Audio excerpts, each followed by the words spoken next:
Why is this boy's mom crying? And why will you suffer this exact same fate now unless you do something?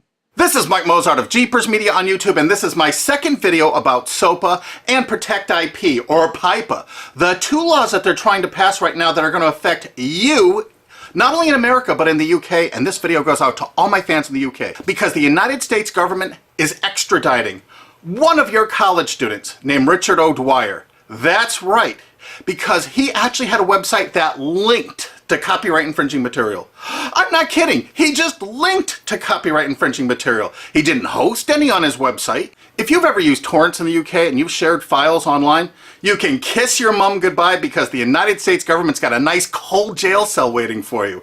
That's right, because they're going to extradite you, fly you to the United States, and they're going to imprison you for years. They're going to start doing this to hundreds, thousands of people in the UK. We got prisons we're building here to hold you all. Do you know the United States imprisons a greater proportion of its population than any other country on earth? Do you know that the country that imprisons the next greatest proportion is Russia?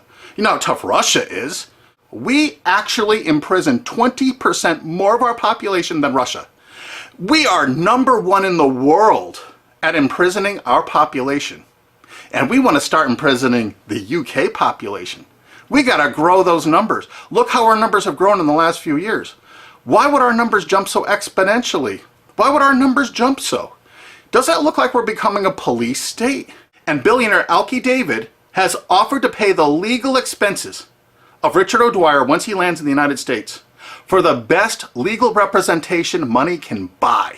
Mike, in the case of Richard, I will support all legal costs that will bring his case to the forefront, to highlight the hypocrisy of big media companies such as CBS, who have almost single-handedly created the phenomenon of copyright infringement through illegal file sharing.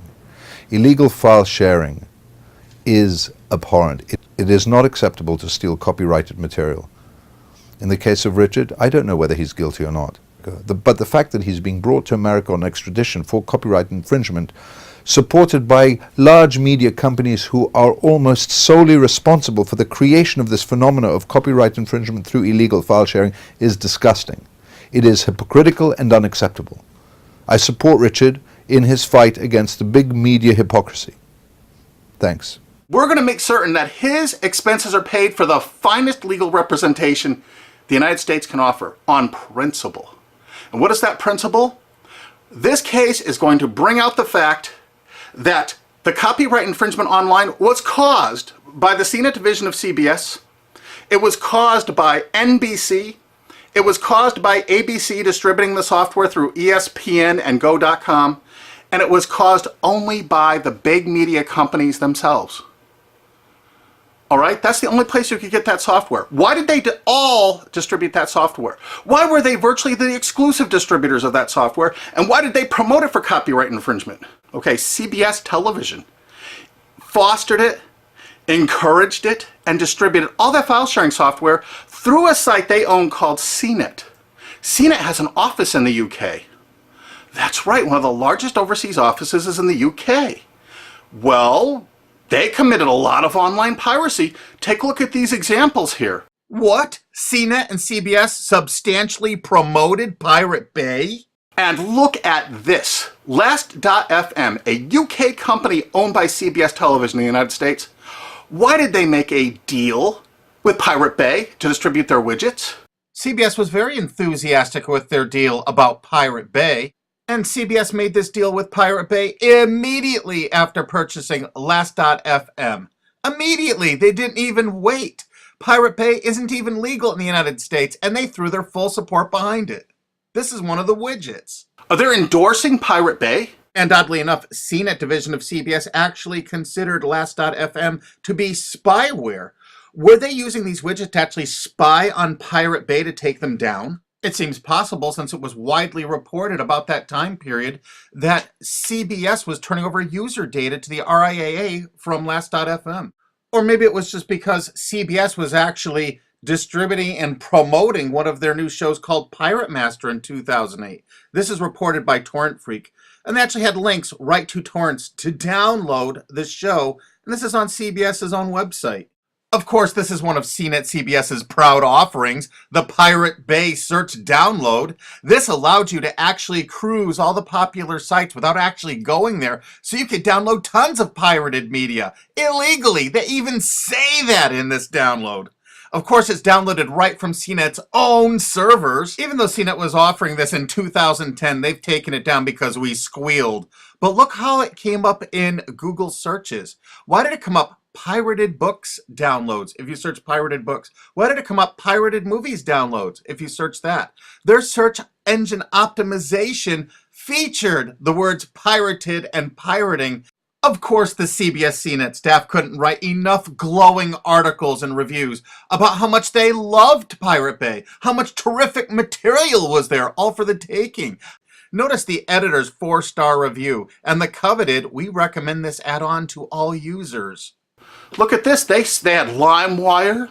Of course, Sumner Redstone had every reason to distribute as much LimeWire as possible, seeing he was profiting from the distribution of LimeWire by selling Viacom's Comedy Central material through LimeWire. Kazaa? 326 million downloads. Morpheus? Over 125 million downloads with the help of all their co-branded partners, Microsoft, AOL Time Warner, BitTorrent?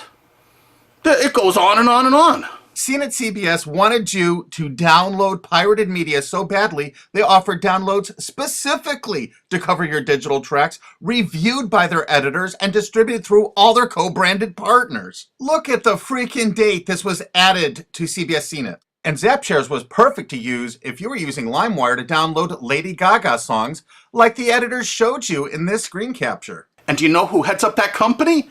Sumner Redstone, one of America's richest men. And you know what you're going to do? If it's okay for the United States government to extradite that poor kid to the United States to stand trial here for something that wasn't illegal there, Sumner Redstone distributed file sharing software to your country. He distributed it with charts and graphs, including known copyrighted artists that are still on their site CNET to this day. And they distributed over 50 million downloads of LimeWire just since Sumner Redstone bought CNET. So what you're going to do is, you're going to demand that your government in the UK extradite Sumner Redstone to the UK to stand trial for copyright infringement. That's right. You are going to demand it. You are going to write every single person in the UK. Because why should an American multi-billionaire be above the law? Hey, they can extradite one of your mates, some chap from England, over to the United States to sit in a prison for 5 or 10 years. Let's go after who really caused the copyright infringement. Let's go after the big media companies that actually distributed this software. I bet you didn't know who invested tens of millions of dollars in BitTorrent. SL partners, Paul G. Allen, Bill Gates, Microsoft. How come they're not in prison? They should be. Why, Sumner Redstone's company Viacom, in their sworn statement of undisputed facts from Viacom versus YouTube, stated as fact notorious pirate sites like Napster, Kazaa, and BitTorrent. Hey, I thought it was a piracy site. How come in 2008 all of these big media companies in the United States had content distribution deals with BitTorrent? You had a sworn statement in court they were a piracy site, Sumner Redstone. Why is your Paramount Pictures and MTV networks there?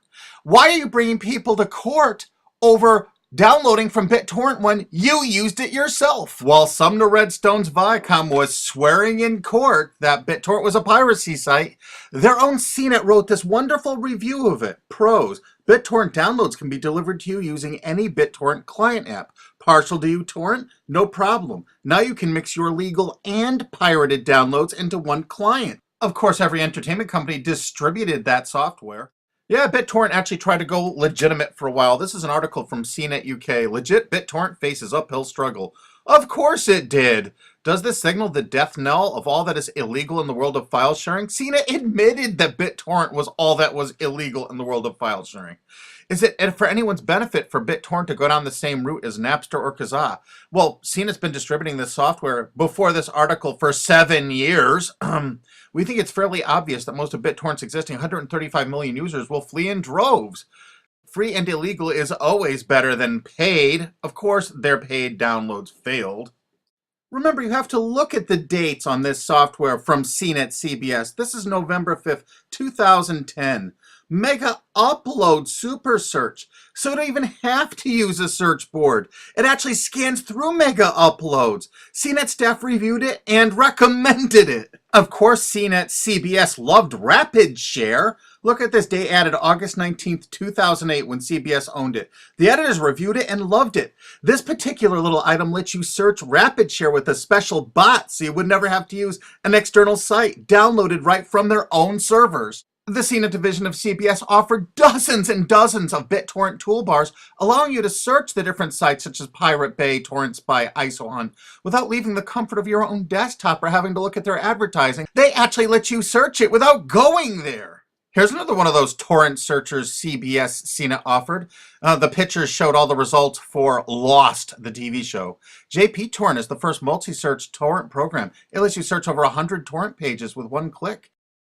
And feast your eyes on the picture the CNET editors provided for you so you can see how effective it is. They showed you a picture of the Lost TV show.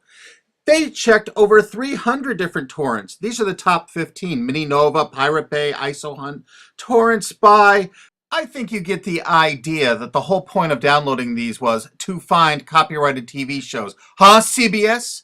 CNET CBS offered over 100 different torrent search tools. This one is Torrent Episode Downloader from 2009. Search and download torrents of new TV shows and episodes from the internet. Again, there's well over 100 different one of these anonymous torrent downloaders that CBS CNET offered. They were distributed co-branded through all of their partner sites. This material is egregious compared to what that TV Shack kid did. The only statement the president of CBS made in regards to all this material is that it's all perfectly legal. I guess it's legal if you're a multi-billion-dollar media company and not a UK student. And the CBS editors' reviews frequently featured copyrighted media. We have over 5,000 screen captures like this. So BitTorrent is really funded mostly by big US corporations. So it's the big US corporations that caused the piracy, and now they're going to go after you and your mates forever. You demand Sumner Redstone be brought to justice in the UK. Here's some of the evidence. There's a lot more evidence on onecandleinthedark.blogspot.com. They distributed the software itself with instructional charts and guidance. We're using copyright infringing materials to show you how easy it is to do, to encourage you to do it. And now they're going to arrest you for actually doing it. Isn't it great? That's the American way. And you're not going to sit by for that. Heck no. You know how easy it is to tell your legislators that you want Sumner Redstone brought to the UK? Extradite him. He needs to be extradited to the UK. He needs to pay for his crimes. Since he bought out CNET, they distributed over 50 million downloads of LimeWire. They distributed BitTorrent. They distributed Kazaa even after federal judges in the USA shut it down. They want to keep file sharing going so they can write these laws so they can control the world and control you in the UK. You think they're getting off scot-free? Hell no. You extradite Sumner Redstone to your country and you try him for copyright infringement. And there's people that are going to say, hey, this kid Richard O'Dwyer from the UK made like thousands of quid from this little deal he had. Thousands of dollars. But you know what? Sumner Redstone and CBS and CNET made hundreds of millions of dollars. Hundreds of millions. How come they're not being extradited to the UK? They need to be. But the UK has one decision they need to make it right now. Are they representing their own people? Or are they representing the big corporations of America? If they're representing the corporations of America, fine. You've lost. But you know what? If they have any integrity at all, they will extradite Sumner Redstone and make him stand trial and put him in prison for years. Don't let some billionaire go free for all this egregious copyright infringement when your mate from college is going to spend 5 to 10 years in prison in America for something that isn't even illegal in the UK. That's just sick. I mean, really sick. And you share this video with every single friend you have. You send it on Twitter, you put it on Facebook, you download this, you re-upload this video all over the internet. You make certain the world sees this video.